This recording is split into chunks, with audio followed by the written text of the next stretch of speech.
The world is a strange planet, made of strange people, strange places, and strange events. These are the lists that expose the truth about the strangest things that happen here, on Earth, the strangest planet in the world. These are Miklists.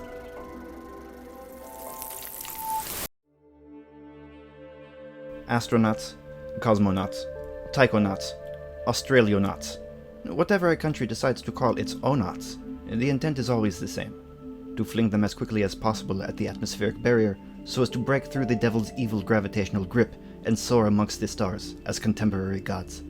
As some of the most highly technically trained individuals off the planet, it is difficult to believe that there is much room for error on the parts of these angels of science, but even the highest caliber onaut is capable of the occasional epic fail, and sometimes someone just happens to be watching. 5 embarrassing mistakes made by astronauts, seen through telescopes. Number 5. Joseph Michael Joe Acaba turns valve in wrong direction.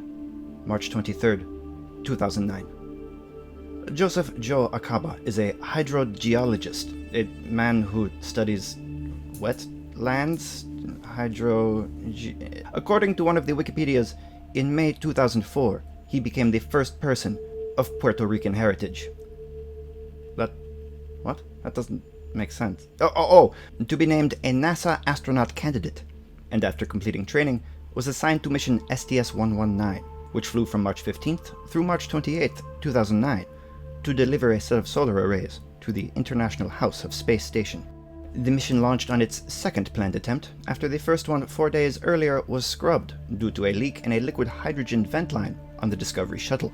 This vent line would be involved in another incident on March 23rd, roughly a week into the mission, when one onaut would turn its valve the incorrect direction, suddenly flooding the station with condensed helium, a stronger version of the professional quality one would find in a market clown's balloon. According to witness Velma Shaw, a single mother from Houston, Texas, who had purchased her 12-year-old son a Celestron Next Star Series telescope for Christmas 3 months earlier, and was going to get some use out of it even if he wasn't, it was none other than Acaba's hand on that valve. Shaw, intoxicated at the time, reportedly watched on in shock as helium lightened the station and lifted it higher into space, as Acaba apologized in what she imagined was likely a goofy, high-pitched voice. NASA denies this version of events. Number 4. Commander Alan B. Shepard Jr. shoots 3 over par, February 6th, 1969. There is a certain sect of the uneducated who are unaware that there are currently 2 golfing balls sitting on the moon's lunar surface, left there during a one-man tournament held by Alan B. Shepard Jr. in early February 1969. And tragically, Shepard Jr. would take only a single swing at each of his 2 dimpled balls, but still managed to finish the day at an unexpected 3 over par. "I shanked the first one. It rolled into a crater about 40 yards away," said Shepard Jr. "The second one, I kept my head down. I hit it flush, and it went at least 200 yards.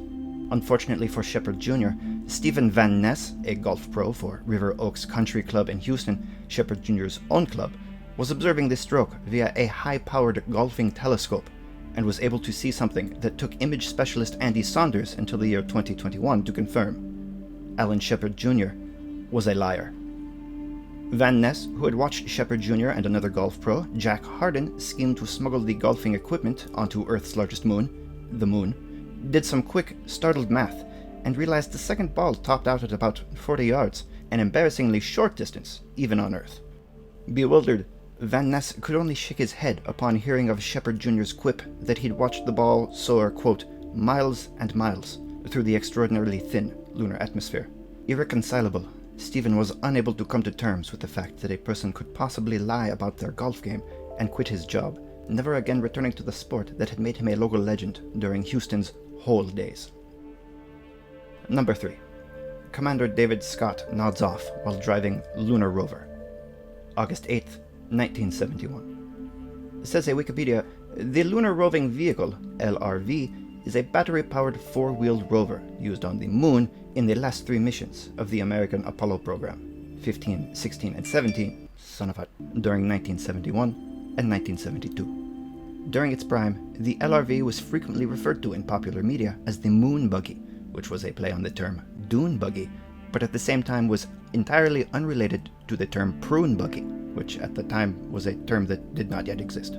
There are currently 3 LRVs left on the moon, and at nearly $40 million per buggy in 1970s money, it would have been extremely embarrassing to have to explain a lunar locational fender bender to an insurance company, for instance, thegeneral.com. Imagine Commander Scott's shock then as he was startled awake by the screams of lunar module pilot James Irwin, only to find that it was he himself who was behind the wheel.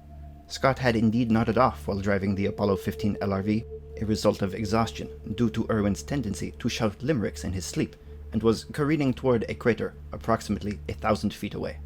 At a top speed of nearly 13 kilometers per hour, Scott had only 84 seconds to correct course by turning the wheel of the moon buggy 4 degrees to port. Ironically, Irwin had also fallen asleep during the ride, and it was only his lively recitation of Nantucket-based poetry that had prevented both of their untimely deaths. Staring at this with mouth agape, Fritz Matthews, owner of what at the time was the largest privately owned physical telescope in the Northern Hemisphere, watched on in confusion and horror.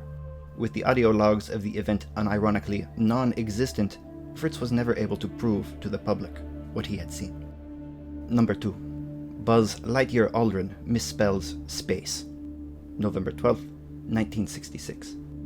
The crew of the Apollo 11 moon landing spacecraft have always been regarded as national heroes, having been the first persons that we know of to step foot on a heavenly body other than the Earth one. Buzz Aldrin, supposedly the second man on the moon, was treated no differently as he attended ApolloCon 77, an awkward year for the event as it had been nearly overrun by confused Rocky fans.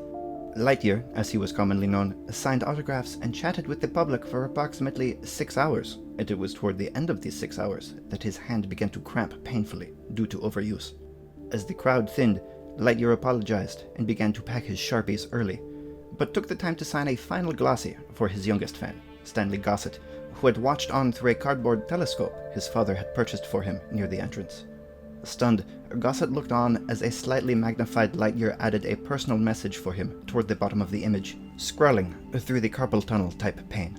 "To Big Stan, I went to space. So can you." Sick, encouraged Stanley's hero in black marker. Stanley Gossett treasured his souvenirs, prominently displaying them in his room until leaving for college, at which point the signed photograph was lost, and the telescope was transformed one evening into an emergency bong device. Number 1. Richard Branson and Jeff Bezos believed themselves to be astronauts. July 11th and July 20th, 2021. On the dates of July 11th and July 20th, professional billionaires Richard Branson and Jeff Bezos, respectively, realized the collective benefit to the planet in general were they to fire themselves at rapid speeds into the sky, where the air is thin and Netflix regional restrictions are non-existent. Branson specifically piloted his craft dangerously close to the telescope known as Hubble Space, which actually managed to process several images of the rude finger gestures Branson flashed toward his NASA competition back on the ground. It is unclear as to why, but both men eventually returned to Earth, along with their respective crews, aboard their respective craft. Both billionaires have since mistakenly referred to themselves as astronauts on multiple occasions and have co-posted a TikTok together challenging other famous billionaire Bill Gates to, quote, "put up or shut up." Gates now has 6 months to either build his own space cruiser or to dump a bucket of cold water over his head, which I don't think actually accomplishes much.